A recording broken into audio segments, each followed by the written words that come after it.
Hello, and welcome to Religion and Life. I'm your host, Ozzie Ostwalt, and today I'm at Holy Trinity Episcopal Church in beautiful Glendale Springs, North Carolina. And with me are Doug Worsham and Barbara Sears, both leaders in the Episcopal Parish here in Ashe County.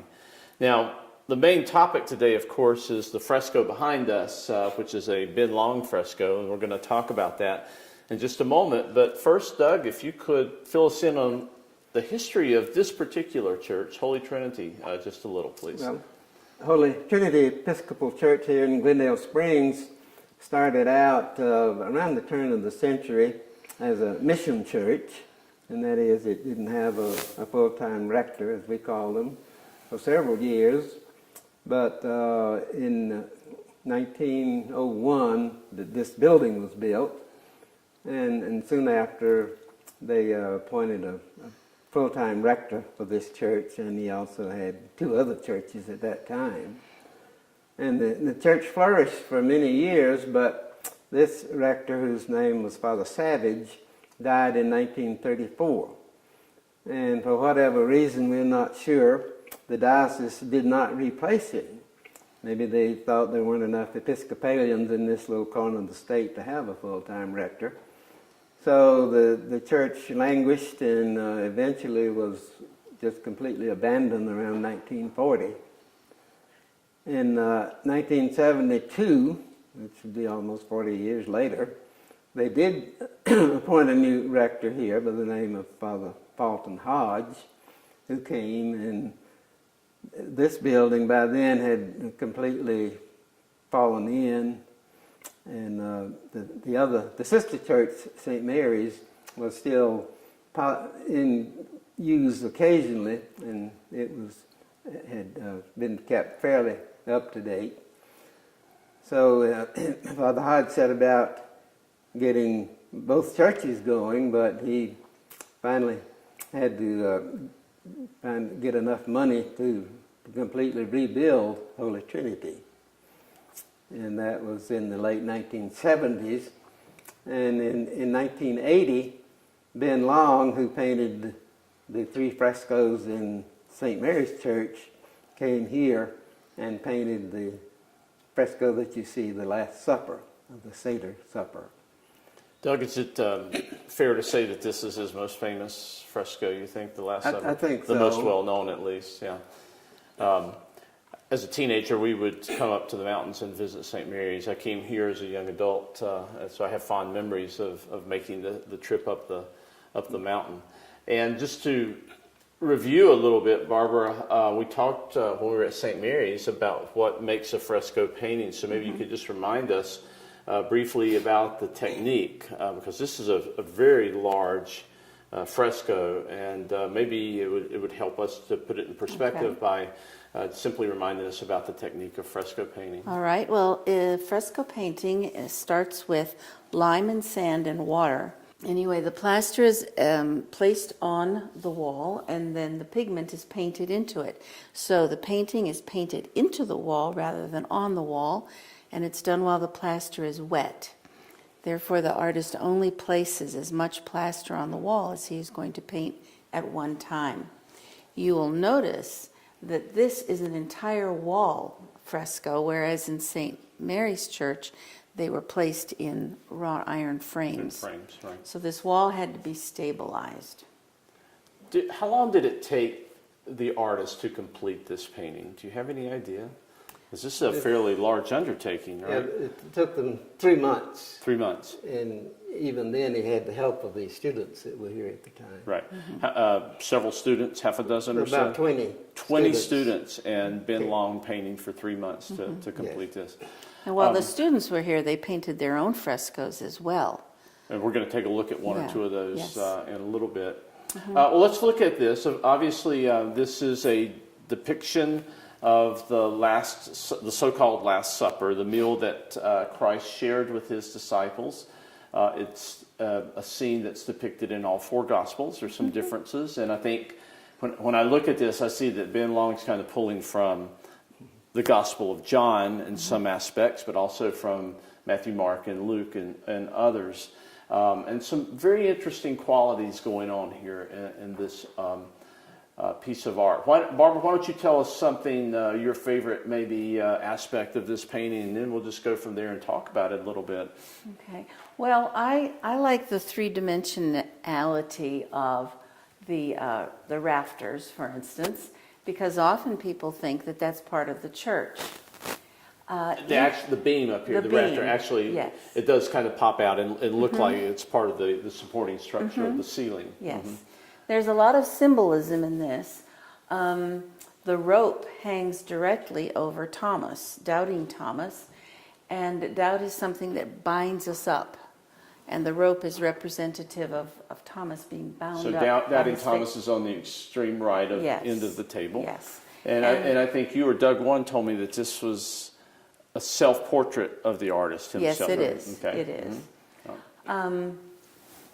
Everybody, with the exception of Christ, all of the men are members of the community that volunteered to be models. Some of them are still around today. And the likeness of Father Hodge is over to the right.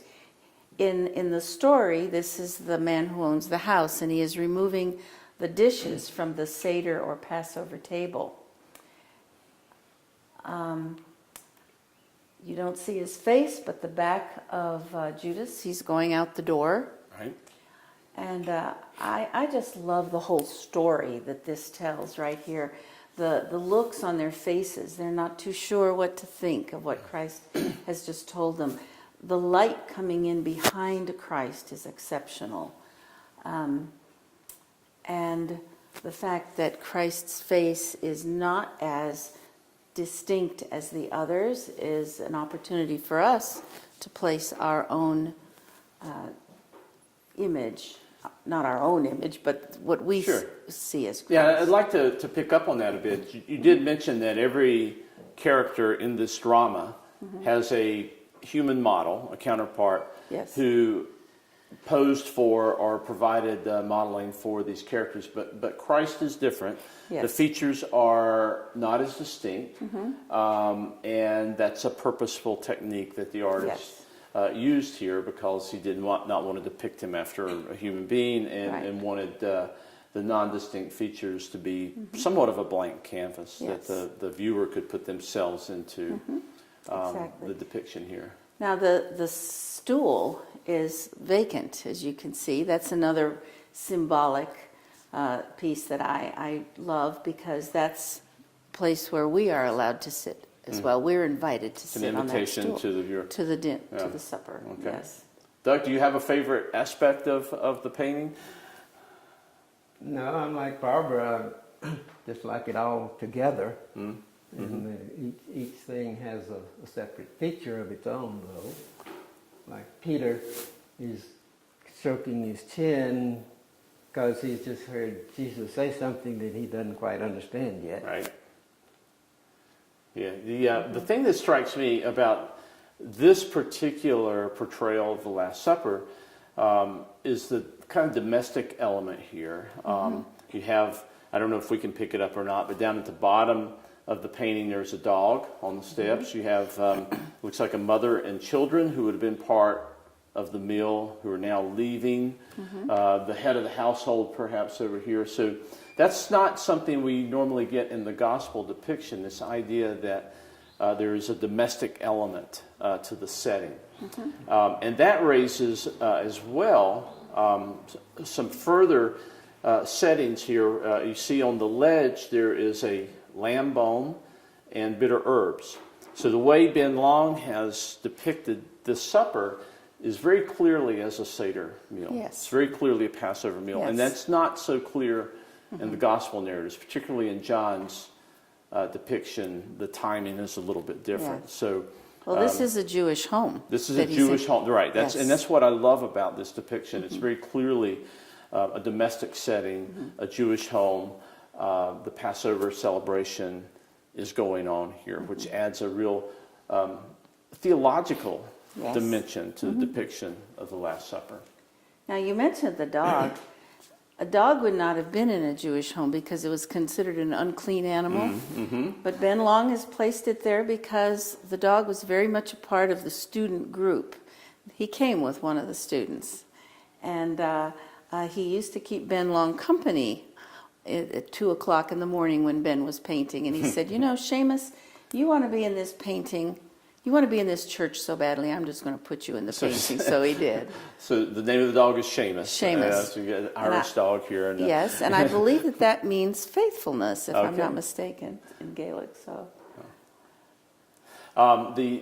The other thing that strikes me here is some highly symbolic elements of the painting. Over in this corner, of course, we see a wash basin, a water pitcher, and a towel. That's from the Gospel of John, right? Yes. I mean, this is Yes. the episode where Jesus washes the feet of the disciples Yes. is only told in John. So, whereas the depiction of the meal as a Passover meal might be reflective of the synoptic telling of the story. Yes. The foot washing is reflective, certainly, of John's Gospel. And that is something we do in this church on Friday before Easter, is we have a foot washing ceremony, and we all come up and wash each other's feet right here at the base of the altar. And then do you celebrate Christian Eucharist as Yes. well? Yes. So the Eucharist is the Christian version of what the Passover is. meal It is. eventually came. Now, Doug, you were pointing out to me earlier, too, by the wash basin is a piece of paper. And you were describing to me what that piece of paper represents, which is kind of a personal element from the artist. It's maybe hard to see exactly what it is, but it looks like a crumpled piece of paper with some words written on it. And that is actually represents something that Ben Long painted in the fresco. And the words that are written in that little piece of paper is a tribute or a memorial to Ben Long's father, who died just before he finished painting this fresco. So you get that little personal element. And also from the personal input here, there's the mother and the children, I believe, are modeled after the artist's family at the time. So you get those kinds of nice touches going on here. One aspect of the painting that you have said have puzzled you and also other people who have viewed it is this kind of mystery up in the rafters of the ceiling. There's something up there that looks like a cloth or a sheet flapping in the wind. I don't know quite what to make of that, and apparently the artist gave no indication what it was supposed to represent. No. So, but you have some stories, right? Well, that probably is the question we get asked most often by the visitors and the pilgrims. What is That's that white true. thing in the top of the fresco? And the real answer is we don't know what it is, because Ben Long never said exactly what it was. Some say when they asked Ben Long what the white thing was, he said, well, it's anything you want it to be. And a lot of people do think and come up with something. I guess most of them say, well, it must represent the Holy Spirit, but we don't really know. And others say when they asked Ben Long what it was, he said, well, I don't know what it is. I just wanted to paint something that was a mystery. So that's the Which mystery is not of this. unusual from the old ancient painters, because often they would paint some funny or odd thing in their painting and call it a mystery. And then people scratch their heads for centuries to come about what it might mean and what it might represent.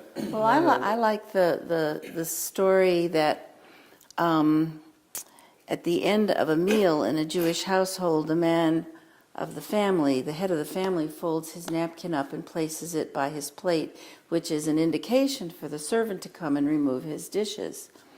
If he leaves it open, it means he's coming back. And that napkin is open. And it also means that he's not finished. So he's not finished and he's coming back. So the story is open-ended here. Yes. It doesn't end here. Yeah. That's very nice. How many people do you think come through here in a year to see this fresco? Well, by a formula we use by the people who sign our guest register, we think it's between around 50,000 people a year. It's incredible. And we were talking earlier when we were at St. Mary's about the other things that people do when they come to the area. And this is just a treasure here for Ashe County. And this is not the only piece of art in this building. We're going to look at some more. But one other unique aspect of this building, and then I want to talk a little more about the painting, is that there's a columbarium in the basement here, and some artwork stored down there as well. Yes. And that's been there since the 70s, is that correct? Yes, Oh. yes. The when they were renovating the building, this was all on the ground, and they started to put in a hot water heater, and were digging away, and the earth started to give way in such a way that the church had to be propped up on telephone poles. And so the vestry decided that God had dug a basement here, so we would put in a basement and have a columbarium down there. We have the cemetery outside, columbarium down below for the for cremains of people who wish to be laid to rest there. It's a wonderful story. Well, let's take a break, and then I want to Okay. ask you some more questions about this painting. All righty. Okay. Barbara, standing here in front of a fresco depicting the Last Supper begs the question and begs the comparison with Da Vinci's famous fresco that now hangs in Milan, the ubiquitous depiction of the Yes. Last Supper. This is very different, isn't it? What are some of the features here that distinguish Ben Long's fresco from the very famous Leonardo da Vinci fresco of the same Well, name? Leonardo painted everybody on one side of the table looking out. There's a lot of activity in here. There's a lot of, you can sense interchange between people sitting across the table from each other, focusing on Christ. And this, to me, is a lot more active. It speaks to me a lot more. It's more realistic. It is more realistic. You get the sense, again, of that domestic setting, the household setting. There's actually a meal going on. There's a servant girl in the background pouring more wine. So there's a lot of activity going on here. Do you think, was Ben Long, I'm sure he was, but did he ever talk about being inspired at all by Da Vinci's masterpiece? Did he take any clues from that, or is this solely his own? I don't know if he took any clues from that. I believe this is solely his own. He is an independent man and an independent thinker. I'm sure that the frescoes that he saw when he was in Italy were of interest to him, but whether they influenced him in a great way, I don't know. We'd have to talk to him. Deborah Macaulay wrote a book called Appalachian Mountain Religion. And one of the things she mentioned in that book was that the most ubiquitous of Vinci's The Last Supper, that it hangs on the walls of many people's homes. Yes. So I think it's kind of a nice twist of fate here if that portrait, that painting is so well known in the mountains that now we have a different version of it here that's found its home in the mountains as well. Well, we used to have a gift shop, and in the gift shop there were prints of our frescoes. And if our gift shop were still open, perhaps this would be as ubiquitous as Da Vinci's There we in go. people's home. It certainly would be, and it certainly represents the area. And it's the question I wanted to ask you too. Not only this fresco, but the frescoes at St. Mary's. What does that mean to the cultural life of this area, or the artistic heritage of this area, perhaps? Well, I think that Ben Long coming here and painting these, which were the first frescoes, well, first true frescoes in the southeast anyway. I think there are a couple more in the building in Washington, D.C. But a lot of other artists came to see what Ben Long had done, and they liked the area, and many of them stayed. So this area is quite an active artistic area now. So the frescoes themselves being located here has kind of sparked a revival, Yes. an art revival in the area. It did, and these are the first pieces of public art in Ashe County, and it has impacted the economy of Ashe County tremendously because, as Doug mentioned, we have 50,000 visitors. Those people need a place to eat. They find a restaurant or they go to Shatley Springs, and then they come shopping in town. And we have become a destination here in Ashe County, Largely because of these frescoes. largely because of the frescoes, yes. Now, important art like this has to be preserved. We talked earlier about climate control and steps you take to make sure that they last for centuries. And frescoes do have a very kind of durable reputation. But that sort of activity doesn't come easily. How do you manage to fund the preservation of these works? I think you have a foundation. Maybe you can say something about that. Yes, there is the Ashe County Frescoes Foundation, which was founded about 10 years ago by 3 gentlemen, 2 parishioners, and 1 gentleman from town. And the purpose of it, the mission statement, is to preserve and protect the frescoes. And the first thing that the foundation did was do climate control in the buildings, secure the doors, make sure that they were protected from potential, and I hate to say this, but vandalism possible. Never has happened. Our churches are open 24 hours a day, 7 days a week, and we continue to have them open with no repercussions. That's quite remarkable, really. Yes, it is. And the foundation is comprised of 4 people from the parish and 5 people from the community. So it is not a church-based, a parish-based organization, but a community-wide organization.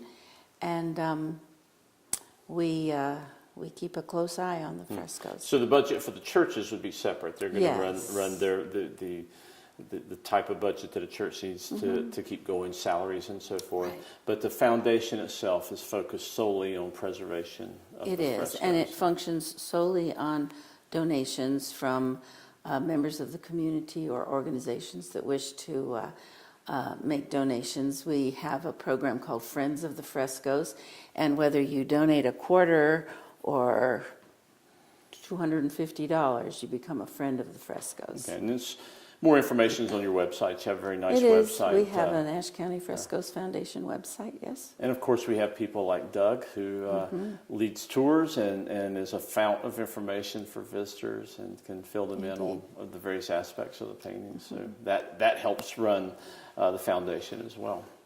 Well, actually, the church, we have a donation box at the back of each of the churches, and that goes to keeping the lights on in the church. That's church money. So, yes, that's where folks can make a contribution to the church. Well, the Last Supper, of course, is the main event Yes. here. People come from all around. They meditate on the artwork. They sit and view it. But there's some other art here that I'd like to look at. If you have a chance, we'll walk to the back of the building and Let take me a add look. one more Sure. thing, though, Dr. Ostwalt. If you come here and want to hear about the fresco, there is a tape. You can push a button in the narthex or the vestibule back there and hear about the fresco. And so if you come by yourself, you're not without information. You push the button Push and the you'll button. get the recorded message. That's Okay, right. that's good to know. Yeah. Is that at St. Mary's as well? Yes. Okay, great, Yes. good. All right, well, let's walk to the back of the Alrighty. narthex. Okay.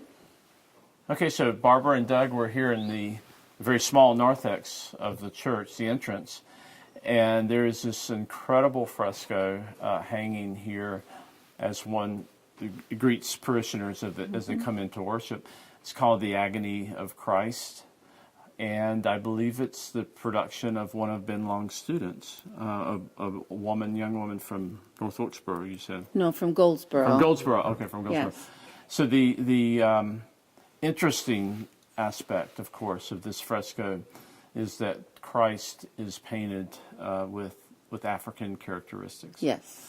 And that adds a kind of cultural element that we don't often see in Episcopal white Episcopal churches, predominantly white churches.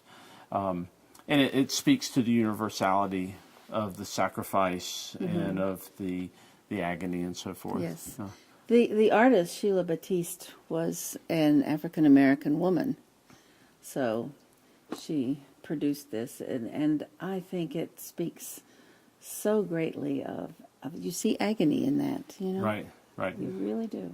See human suffering. Yes. And suffering has this kind of universal characteristic about it. Yeah, we're so often conditioned to see Christ depicted as European, kind of Caucasian. So this adds a kind of layer of complexity, Yes. which really is special. Yes. He probably was closer to this color than the pictures we see in Absolutely. our Bibles, Yes. you know. Okay. All right, let's step back inside. All Thank right. you. Well, Barbara, Doug, the art treasures in this church just keep giving.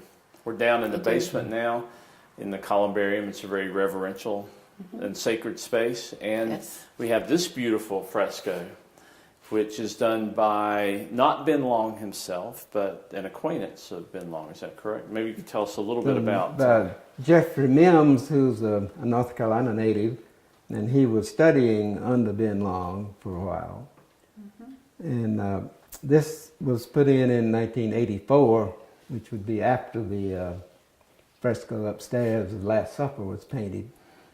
And Jeffrey Mims was commissioned to do a fresco in memory of a young girl, 10-year-old girl, who was a member of the church and was killed by being hit by a truck in front of St. Mary's Church. And as you recall, St. Mary's is real close to the highway. Right. So Jeffrey Mims did this over a period of months as a memorial to the little girl who was killed. And this is entitled The Departure, I think, and it depicts the departure of Christ embracing his mother before he goes out into the world with his message.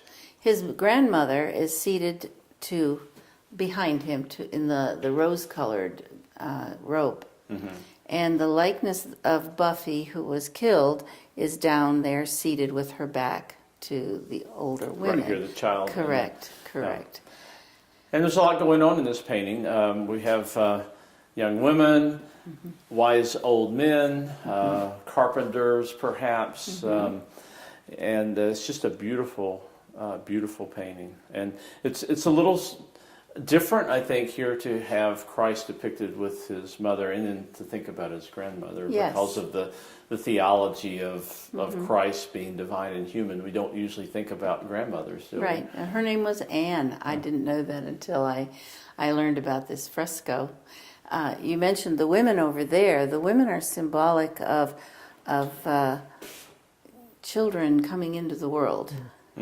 And the older men over here, the departure of people from this world. So it's symbolic of the life cycle. Yes, it is. Very. Yeah, it's very, very nice.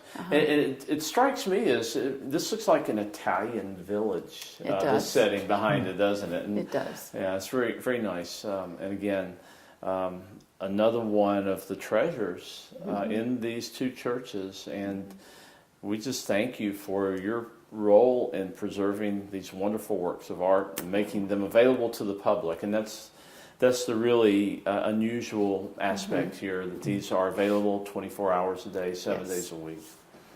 We find that people come all hours of the day and night, not only to see the frescoes, but to pray, have time alone with God. Right. And sometimes they come for protection from the elements. I mean, there have been people that have spent the night in the churches. We have, there was a young man a few years ago who then stayed for service and coffee hour, and he was just looking for a place to be overnight. So well, stories just keep going, don't they? They do. Well, Barbara, Doug, I thank you for spending your time and knowledge and sharing these works of art with us today. Thank you so much. You're welcome. We're delighted. Yes. Great. Well, that's it for Religion and Life for this episode. Thank you for joining us, and thank you to Barbara and Doug. Please join us next time when we'll be visited by Dennis Covington, author of Salvation on Sand Mountain. Thank you.